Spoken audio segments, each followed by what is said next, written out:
ஆண்டவரும் இரட்சகருமான இயேசு கிறிஸ்துவின்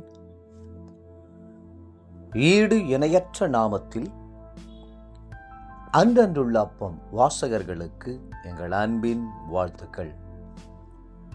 2025 ஆண்டு அக்டோபர் மாதம் 23ஆம் தேதி வியாழக்கிழமைக்குரிய தின தியானம்.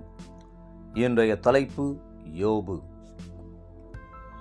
யோபு 19:25 சொல்கிறது, என் மீட்பர் உயிரோடு இருக்கிறார் என்றும் அவர் கடைசி நாளில் பூமியின் மேல் நிற்பார் என்றும் நான் அறிந்திருக்கிறேன்.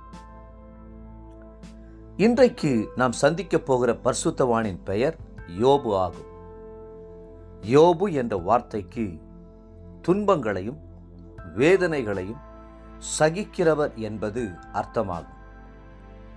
யோபுவின் புத்தகத்தின் முதல் வசனத்திலேயே கர்த்தர் யோபுவை குறித்து அருமையான சாட்சி கொடுப்பதை பார்க்கிறோம். வேதம் சொல்கிறது, யோபு 1:8, கர்த்தர் சாத்தானை நோக்கி, என் தாசனாகிய யோபுவின் மேல் கவனம் வைத்தாயோ? உத்தமனும் சன்மார்க்கனும் தேவனுக்கு பயந்து பொல்லாப்புக்கு விலகுறவனுமாகிய அவனைப் போல பூமியில் ஒருவனும் இல்லை என்றார். எத்தனை அருமையான சாட்சி! ஒரு மனிதனுக்கு நற்சாட்சி இருக்க வேண்டும். அவனுடைய குடும்பத்தார் அவனை குறித்து சாட்சி கொடுக்க வேண்டும். சபையாரும் விசுவாசிகளும் போதகரும் ஊழியர்களும் சாட்சி கொடுக்க வேண்டும். சாட்சியுள்ள வாழ்க்கை எவ்வளவு ஆசீர்வாதமானது! பரிசுத்த ஆவி உங்களிடத்தில் வரும்போது நீங்கள் சாட்சியுள்ளவர்களாய் இருப்பீர்கள். அப்போஸ்தலர் நடபடிகள் 1:8. யோபினுடைய உத்தமத்தை சோதிக்கும்படி சவால் விட்ட சாத்தான் கர்த்தரிடத்தில் அனுமதி கேட்டான். சாத்தான் எப்பொழுதுமே சோதனைகளை கொண்டு வந்து கீழே தள்ளி உள்ளத்தை காயப்படுத்தி தேவ அன்பை விட்டு பிரிக்கவே முயற்சிக்கிறான். ஆனால் கர்த்தரோ சோதனை நேரங்களில் உங்களை உத்தமன் என்று நிரூபித்து இன்னும் மேன்மையான உயர்வுகளையும் ஆசீர்வாதங்களையும் தர விரும்புகிறார். பலத்த சோதனைகள் யோபுக்கு வந்தன. பக்தனாகிய யோபைப் போல உபத்திரவமாகிய குகையிலே புடமிடப்பட்ட பரிசுத்தவான் வேறு ஒருவரும் இருக்கவே முடியாது. வீடு இடிந்து விழுந்து தன்னுடைய 10 பிள்ளைகளையும் ஒரே நாளில் இழந்தார். ஆஸ்தி அனைத்தையும் இழந்தார். எல்லா மிருக ஜீவன்களையும் இழந்தார். சரீரத்தில் வேதனை உண்டாக்குகிற புண்கள் உருவாயின. அவன் மனைவியும் கூட, நீர் உயிர் வாழ்ந்து என்ன பயன்? தேவனை தூஷித்து ஜீவனை விடும் என்றாள்.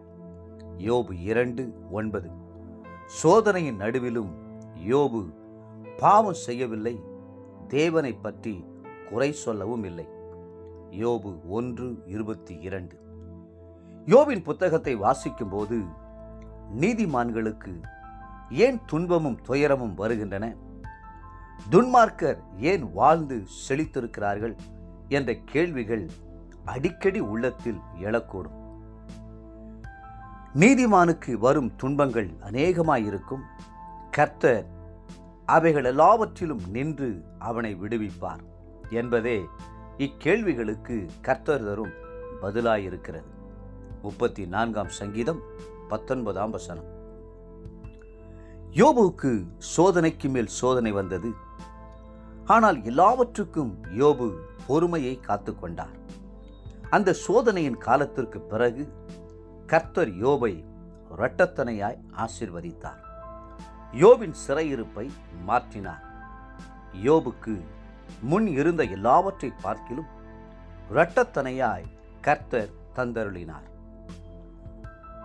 இன்றைய நினைவிற்கு யாக்கோபு 1:12. சோதனையை சகிக்கிற மனுஷன் பாக்கியவான், அவன் உத்தமன் என்று விளங்கின பின்பு கர்த்தர் தம்மிடத்தில் அன்பு கூறுகிறவர்களுக்கு வாக்குத்தத்தம் பண்ணின ஜீவ கிரீடத்தை பெறுவான்.